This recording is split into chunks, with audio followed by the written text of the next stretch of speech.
scrapping in the rain today. There's pretty much a chance of rain for like the next couple days, so it's not going to stop me unless it starts getting crazy, which I don't think it will today. No lightning, I don't think. But usually when I say that, a lightning bolt pops up out of nowhere. I enjoy storms anyway, so I'm always outside trying to film the storm coming, or most of the time it's better to film it as it leaves, because you know, it clears out and you can see the backside of the storm and get the lightning, which is pretty cool. I try to do the slow-mo lightning. I got one recently that was striking the same spot like 6 times in a row. Boom, boom, boom, boom, boom, boom, boom. And it was featured on someone's YouTube channel. I think his name is Mr. MBB333. He does all sorts of weird, unidentified aerial phenomenon and different photos people send in, lights in the sky that you can't explain. And he posted that lightning one and said, I've never seen lightning strike 6 times in the same spot, but I think it just pulses. So even when you can't see the lightning, there's still a charge there, and it just, you know, reactivates until all that energy is dissipated. But still, I've never seen anything like it too. It's pretty cool. Hit that like button if you like lightning, especially super slow-mo. But yeah, we're scrapping in the rain. Not very hot. One of the most mild Junes here in Nashville that I've ever seen. I've only been here 10 years, but usually it is really hot. Like 90s, mid-90s with humidity. It's been relatively low humidity as of late. Pretty much the whole month, actually. But yeah, we got like a 4-day stretch here where it's not even going to get past 80. Very weird. I'm not complaining. But we need the rain. The garden is not liking no rain. We've had, this will be the 2nd shower in a month. Definitely need more. So, what do we got here?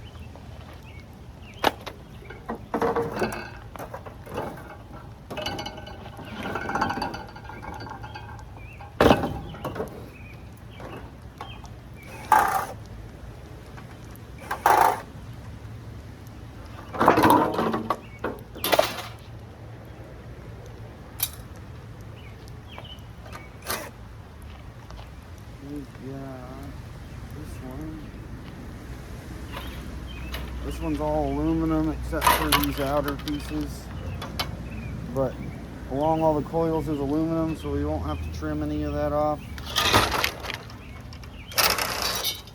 Just have to get this outer shell holding it all together.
careful with these things. These fins are really sharp.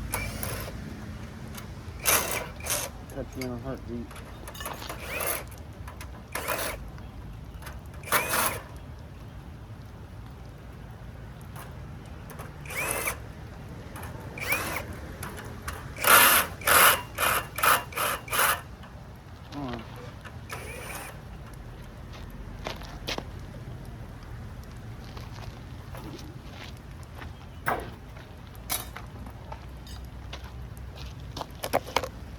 Show you my knuckle. Look at that. Can't cut it off because there's still a piece of flesh under there. But I cut that on one of those aluminum signs the other day. Did not feel good at all.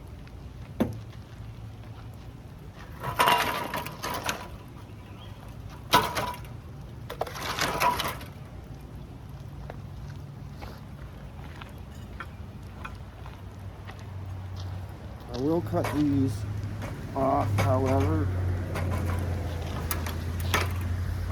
because clean sheet's 50 cents. These coils are only like 30 cents. So I'll get all the clean sheet off of it that I can, like that piece, and this one's steel. Gotta take that off. All these little pipes, whatever you want to call it, coils. I'll take the bigger ones off and leave the rest.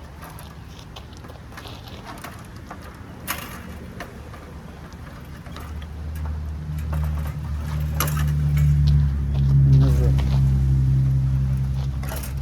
piece of number 2 copper and a piece of brass. Separate that off as well.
We'll have to separate that piece when we have the right tool. But that'll go as clean sheet as far as I know. So will that piece.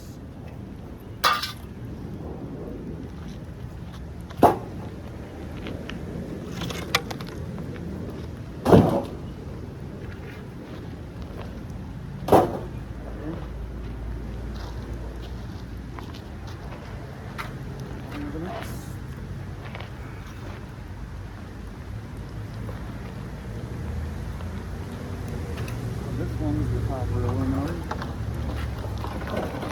Of course you can see that.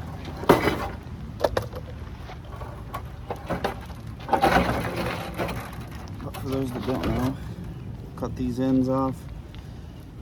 Some people pull the little macaroni ends off. I leave them on usually. I'm gonna do a video, hopefully, weigh the whole thing cut off. Well, first I'm gonna weigh all this and show you the price without taking anything off. And then I'm going to cut the ends off and show you the price I'd get for just the ends with them cut off and these still attached. And then I'm going to take these off, number 2 copper, add it up and see if it's worth it over time to take all the macaronis off. So I know Big Country Scrapper said he's going to do a video on this as well, but I'd like to test it myself. Of course, I'll still watch his video, but it is a good idea to figure out what's the best way to do it. Because I see people bringing these in all the time, just the way they are, and it depends on the yard. Sometimes there's only a 10-cent per pound difference between clean and unclean corals. Some yards have an enormous difference, you know, just depends on the yard, I guess. But always check your prices and know what you're going into. I call usually once a week. Sometimes prices change midday, so you can even call more often. But I like to be prepared and know what I'm getting myself into. Especially if I'm going to be supposed to be buying some copper later today. One of my electricians has a bunch of solid core ground wire. I don't know what he wants me to buy it for, because you don't have to do anything to it, right? You just bring it in, it's clean copper. So we'll see what I can work out on a price for that. I'm not sure why he just doesn't want to take it in himself, but he told me he usually has the bare wire, not insulated wire, because he's using it for ground wire or whatever, I guess. It's almost like lightning rod grounding wire, like real thick solid core stuff, like 6-gauge solid core copper, bare copper. He showed me a picture and claims it's 300 pounds. It very well could be, because that stuff's pretty heavy. But I'm going to bring a scale. And hopefully the price is right, where I can make a quick buck. You know, make a quick couple $100 off of it. We'll see. I've got one yard that pays me $3.30, the other yard pays me $2.80, so I don't know. If he'll bite on $2 a pound just to get it off his hands, I'd love to do that, of course, but I'm willing to go higher. Let me know what you would do if somebody wanted to sell you 300 pounds of bare copper, number 1. What would you be willing to pay? Obviously, you're not going to get it for free, so got to pony up and spend some money to make some money, right?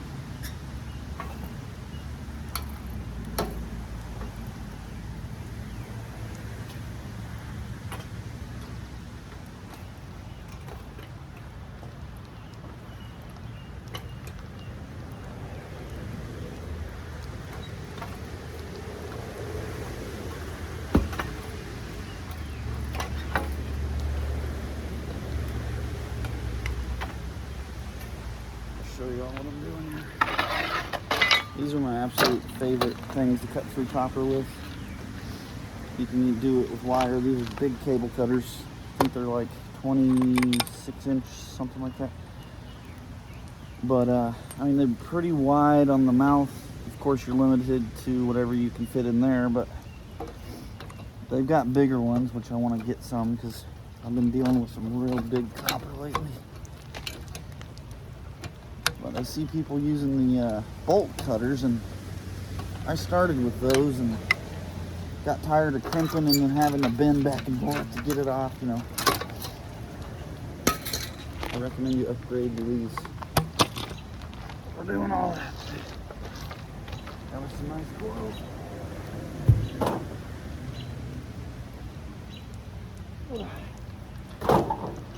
Let's see what we got going here. This looks like just aluminum, except for those pieces of copper and brass, and we'll just cut those off.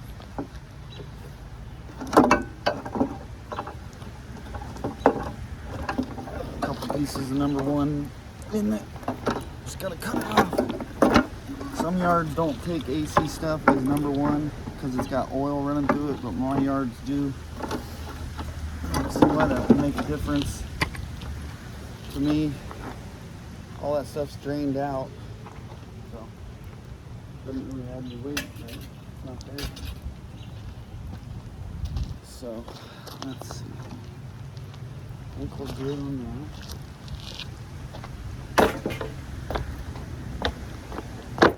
Condense it a little bit. Condensing the condenser.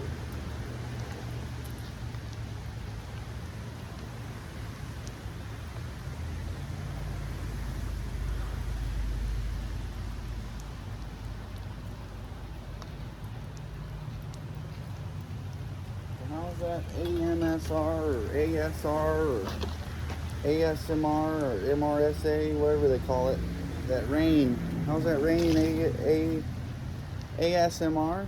Is that right? ASMR. ASMR. I think it's ASMR. I don't know. But I figured it'd be something different. I don't see any videos of people scrapping in the rain. I see people dumpster diving in the rain. Maybe it's nice and soothing. You know, something different.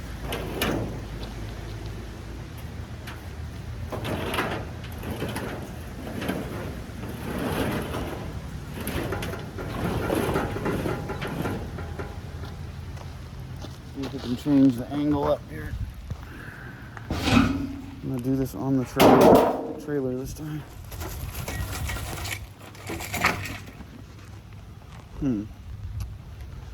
How can I set this up here? Can I do that?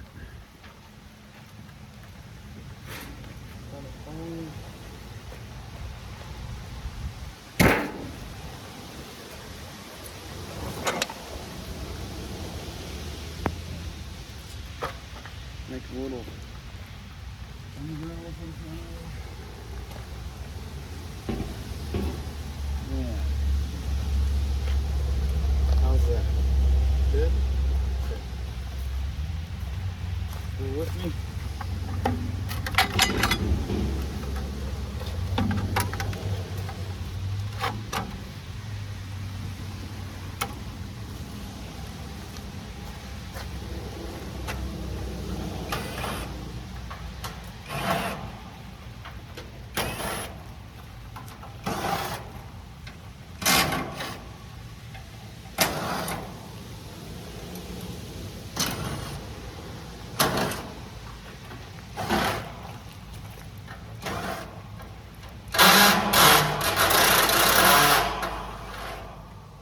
Tip for loading up really big AC units, like ones that I had a couple weeks ago that were bigger than the trailer, just one unit hanging off sideways, whatever the hell I did.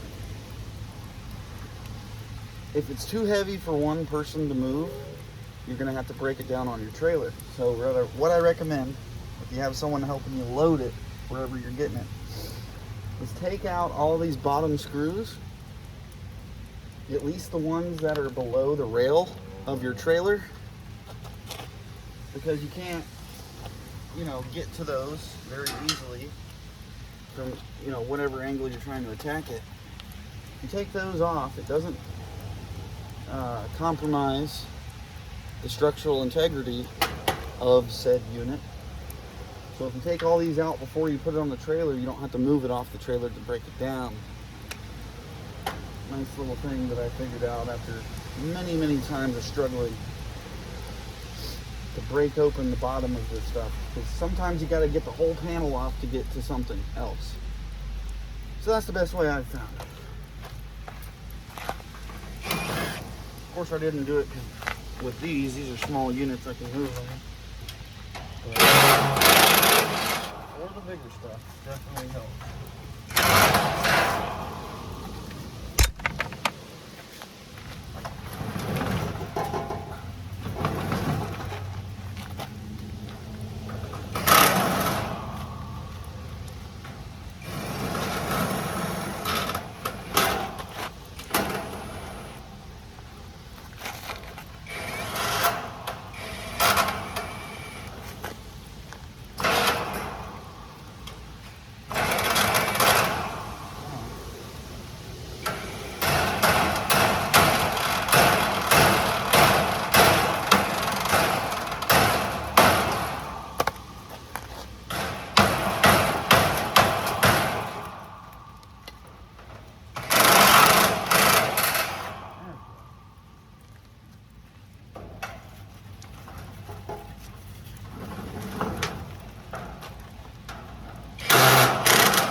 16 socket with the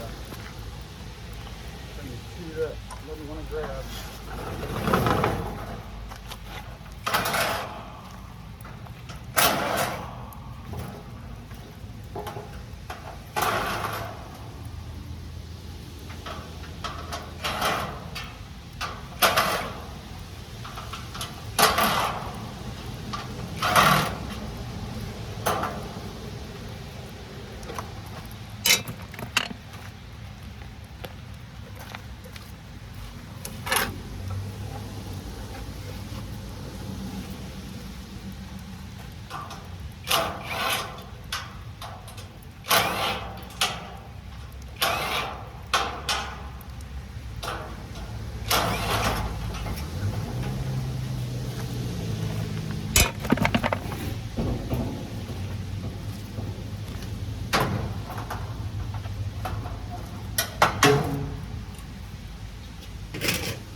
Aluminum fin motor, don't have to do nothing to it. 24 cents a pound. Pretty good price, just an SU. Not really worth my time to break them all down. Get, a couple ounces of copper out of each side.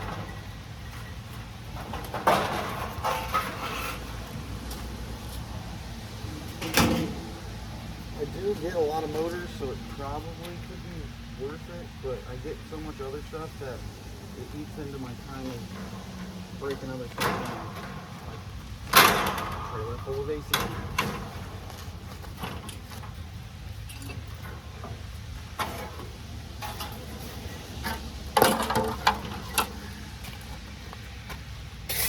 So the company that ended the contract I had, since they got bought out by another one, stopped by this weekend. They have even more units piled up now. I think it's up to 40, 45 units. That the other company was supposed to sign a contract with them, and obviously it still hasn't been done, otherwise they'd be picking them up. So hopefully they won't. And I know that I'm always available, because I was breaking down units for that company for a whole year before it was ripped out under my feet. Okay. Where are we at? Looking at the wires.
I do recommend these type of snippers. I'm not sponsored, but these are Craftsman aviation snips. Straight, they have left-handed, right. They got different angles to them. I prefer the straight. They've got longer tipped ones, which to me tend to tweak over time and not cut as well, but these are like the best ones I've ever had. Stop by Lowe's and grab you a pair of those.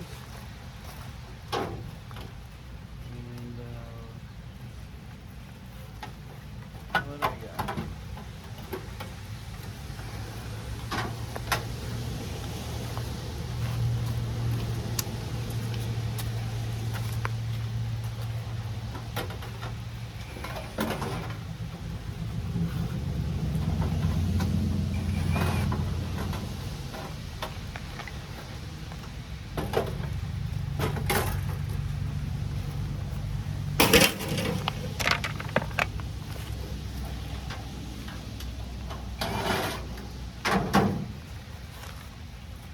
just see lightning?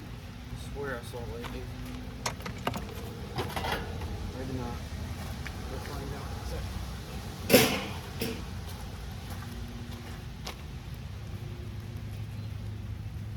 Maybe not.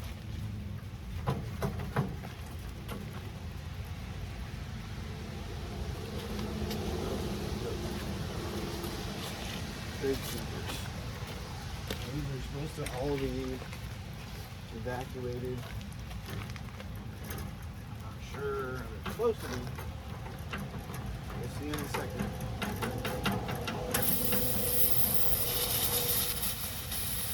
Yeah, that's not a lot of pressure. It's been evacuated. There's always a little bit left behind. Nothing crazy. Don't need the EPA jumping down my back. Apparently, according to one of my AC sources, the fine for releasing hydrofluorocarbons, or whatever they call them, is like $40,000. So,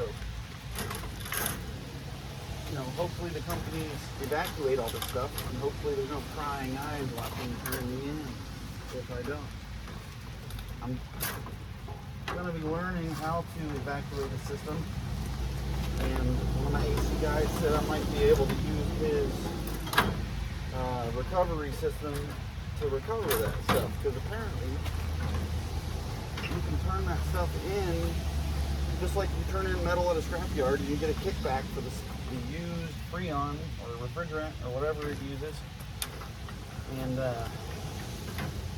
they've got a proper way of disposing it, of course, but you also get a little kickback. Of course, it's nowhere near full price of what it costs to get the stuff, because apparently that refrigerant is super expensive. Not surprising. And you only get pennies on the dollar for it being recovered and turned in.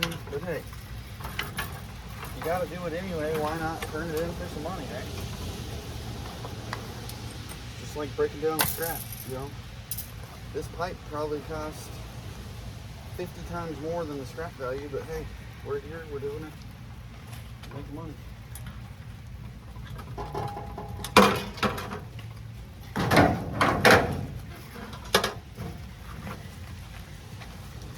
Coil right there, double coil.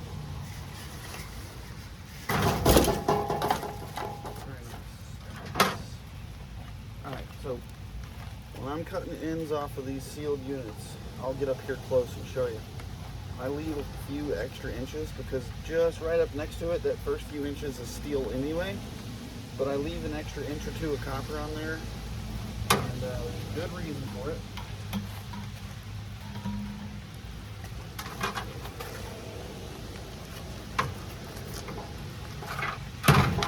Okay.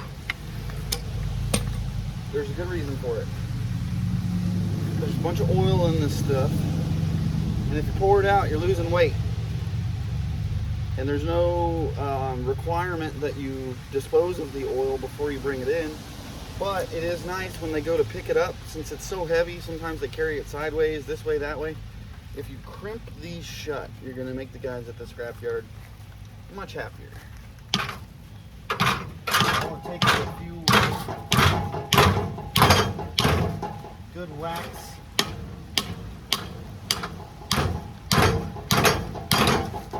Shut. Let's get in for close view here. Come on in. Come with me here. See, I crimped that shut. And that one needs to be crimped as well. So now you're not going to lose any weight of that oil spilling out, and there's quite a bit in there. And the guys at the scrapyard will thank you, or not get mad when it doesn't spill on them, because I've had that happen thinking I crimped it all, and unfortunately I forgot one, and it got all over his new work jumpsuit. I was so mad at myself. Just a courtesy thing, like I said, plus you're getting a few extra pennies out of it, not losing weight. They're only getting, well, I get 17 cents a pound for these, which is actually pretty high for the prices in the past couple of years.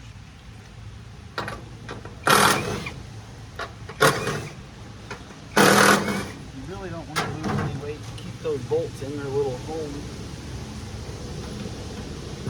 Not take them out. And then, get an extra pound every couple of them.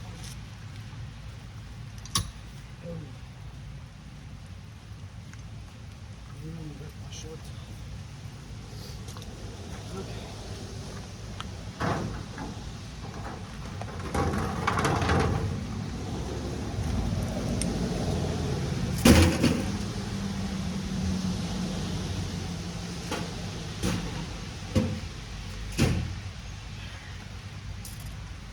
So I think we're at a good stopping point. I don't want this video to go too long. We've got 2 more units and a